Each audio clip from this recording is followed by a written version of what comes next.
Anong oras na dyan? Hapon? Alas 9 na dito.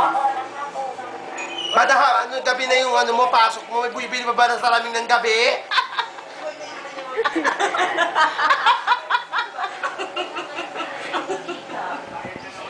Ano ka ba?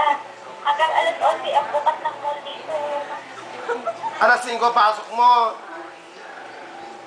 Oo, alas 6 mamaya, at 6:30, coffee. Diyos ko. O, kamusta naman ang bentahan ng mga salamin dyan? Ay, siyempre, okay lang. Okay lang, kasi lalaman, Nakikita ka na dyan. ano ba, iisip lang sa ako. Bakit hindi ka bumili ng salamin para makakita ka na ng boyfriend? Hindi na. Meron na sa lamin dito. Galing Pagpinan. Ah, huwag mo masabi lalapit yung mic, baka malulon.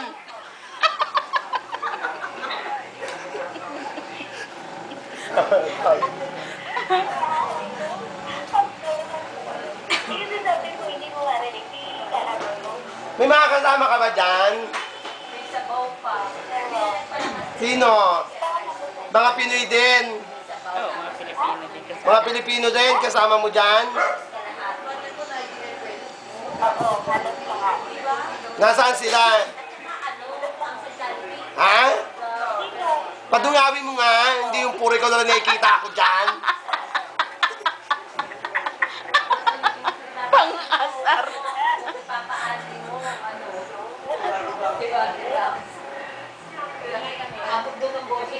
Nasaan?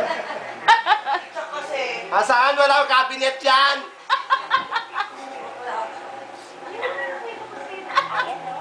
Wala, nasaan dyan? Natatakpan nung bagay, no? Tagalin mo muna yung bag ba yun? Computer din. Oo. Ayun, mga Kasama daw niya. Comatose din ay no? Tulog nga. Kasama, Kita kang kasama, ayun o, para mawala nga stroke. ano ba yung mga kasama mo dyan? Para may mga karamdaman.